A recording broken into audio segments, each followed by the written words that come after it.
Hello guys.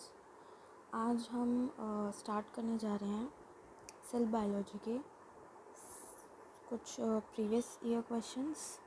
Previous year में हम ज़्यादा नहीं, बस 10 क्वेश्चंस की प्रैक्टिस करेंगे।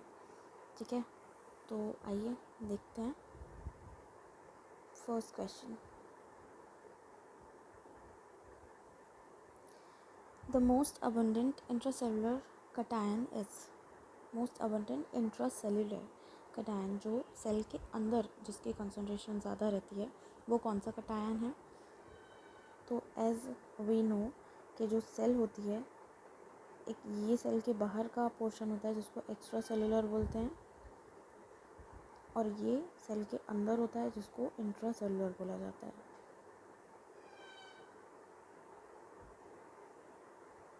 तो सेल के अंदर जो K+ होता है उसका जो कंसंट्रेशन होती है वो ज़्यादा होती है, और K+ की कंसंट्रेशन बाहर एक्स्ट्रा सेलुलर में कम होती है।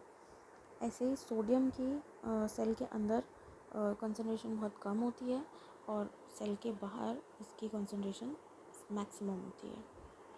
ठीक है, तो इसमें करेक्ट आंसर क्या होगा? पोटेशियम, क्योंकि वो इंट्रा सेलुलर कटायन के बारे में पूछ रहा है। तो B will be the right answer.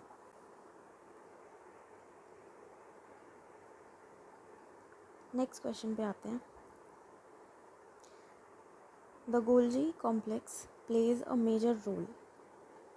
तो गोल्जी कॉम्प्लेक्स का क्या काम होता है? गोल्जी कॉम्प्लेक्स का काम होता है पैकेजिंग में एंड प्लस सिक्रेशन। और किसकी पैकेजिंग करता है वो? जो भी ER से चीज़ें प्रोड्यूस होती है। ER क्या प्रोड्यूस करता है? ER के अंदर दो चीज़ें होती हैं, RER रफ एंडोप्लाज्मिक रेटिकुलम, और SER स्मूथ एंडोप्लाज्मिक रेटिकुलम। तो RER क्या सिंथेसाइज करता है? RER प्रोटीन सिंथेसिस करता है। ठीक है, और SER क्या सिंथेसिस करता है? लिपिड्स सिंथेसिस करता है। ठीक है, और ये दोनों ही चीज़ें कहाँ ट्रांसफ़र होती हैं? आपका गोल्जी बॉडीज़ में जाके ट्रांसफ़र होती हैं, और ये उसकी ही आगे जाके पैकेजिंग करता है और सिक्रीशन करता है। ठीक है, तो हम इसमें देख सकते हैं कि एज फर्स्ट ऑप्शन है एज एनर्जी ट्रांसफरिंग ऑर्गेनेलीज, तो ये नहीं हो सकता। ठीक है, ये नहीं हो सकता। And then second option is in post translational modification of proteins and glycosylation of lipids। तो यही हमारा राइट आंसर है। ठीक है, तो B is the right answer. Then next question पे आते हैं।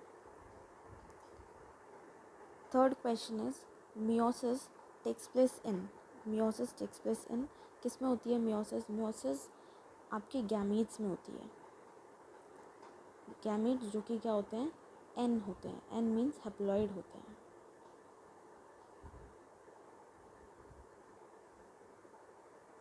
हैप्लॉइड होते हैं। तो इस हिसाब से हमारा C will be the right answer. Meiocyte होगा। ठीक है, कॉनिडिया तो एसेक्सुअल होते हैं। मेगास्पोर भी एक डिप्लॉयड हो गई, गेम्यूल भी नहीं हो सकता। ठीक है, तो meiocyte is the right answer. Next question,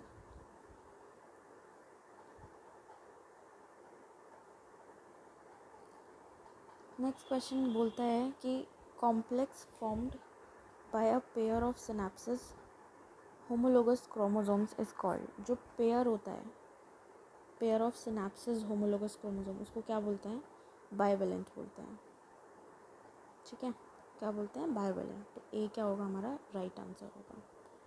ये तो सीधा NCERT से क्वेश्चन उठाया गया है और सीधा पूछ लिया गया है, तो इजी क्वेश्चन था। देन नेक्स्ट क्वेश्चन,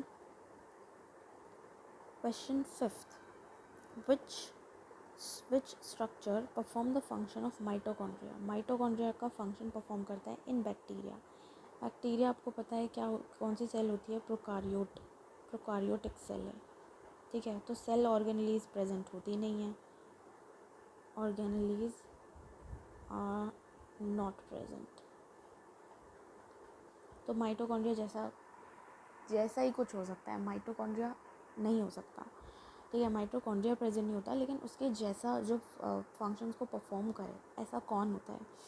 तो आपको पता है जो माइटोकॉन्ड्रिया होता है एनर्जी प्रोडक्शन में काम करता है, रेस्पिरेशन में वर्क करता है, तो सेल रेस्पिरेशन में काम करता है, और यहीं इन ऑप्शंस में से यही सेम चीज़ आपकी मीजोजोम भी करती है, सेल रेस्पिरेशन में हेल्प करती है।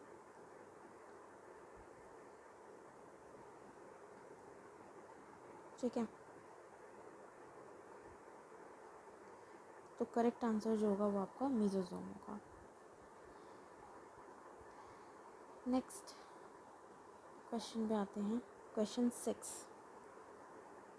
The solid linear cytoskeletal elements having a diameter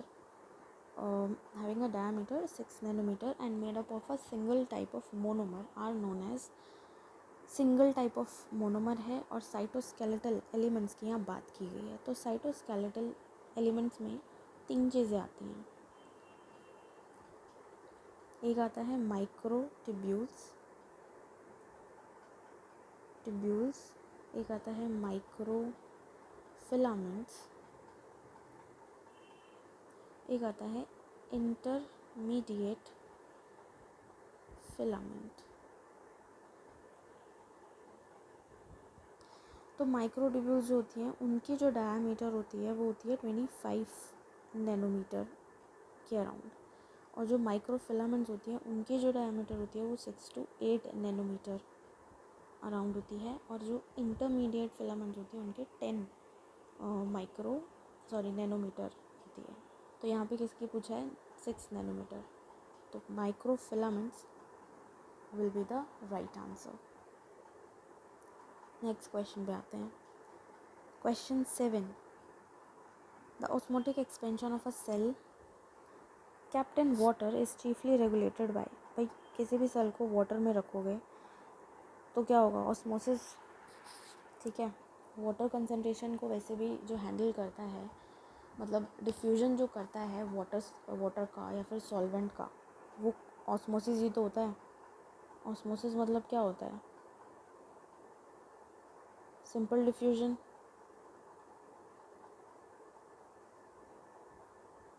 fusion of water और सॉल्वेंट।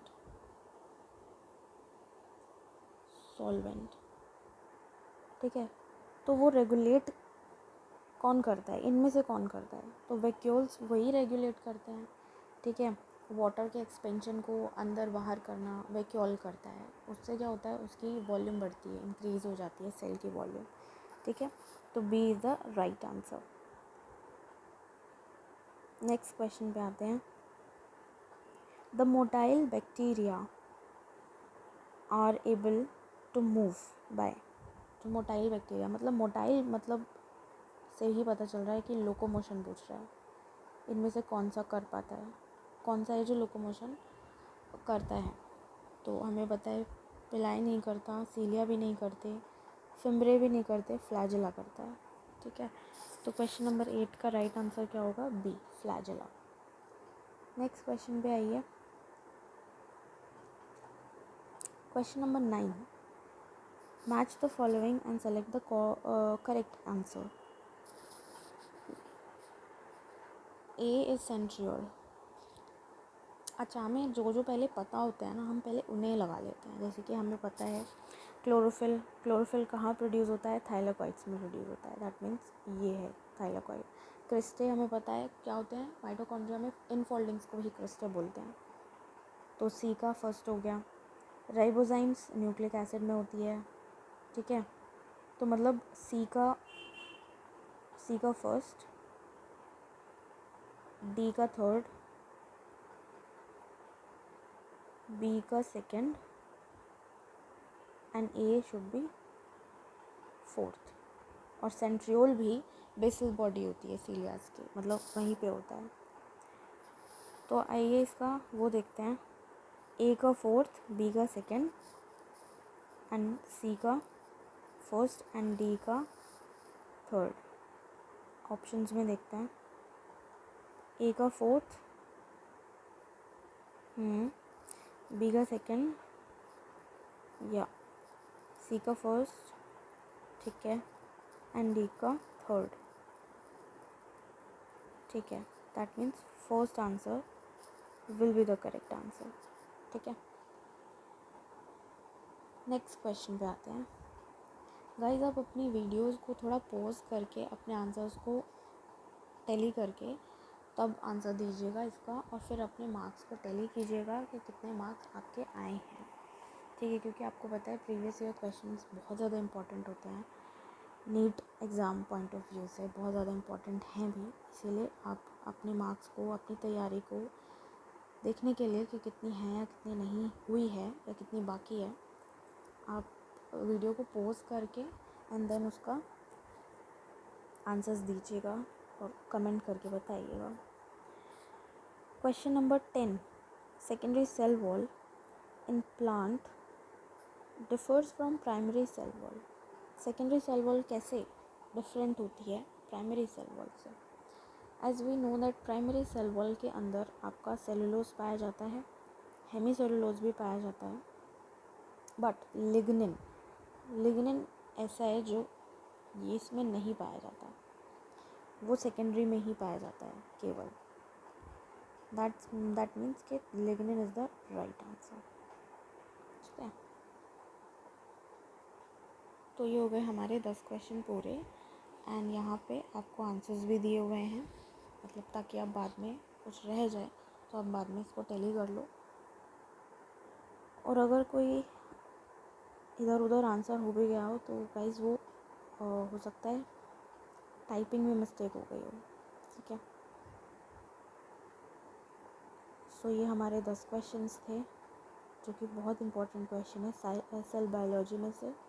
आपको पता है ये यूनिट भी बहुत ज़्यादा इंपॉर्टेंट है, इसमें से मैक्सिमम क्वेश्चंस आते हैं। और अभी तो देखना सिर्फ 2013 और 14 के कुछ क्वेश्चंस हमने लिए हैं, कुछ ही क्वेश्चन हैं, और मेरे को लगता है अभी इनमें से रह गए होंगे कुछ 1-2 क्वेश्चंस।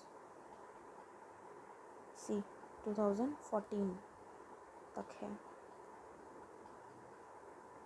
सी सो इनकी प्रैक्टिस कर लीजिएगा एंड नेक्स्ट वीडियो तक बाद में मिलते हैं।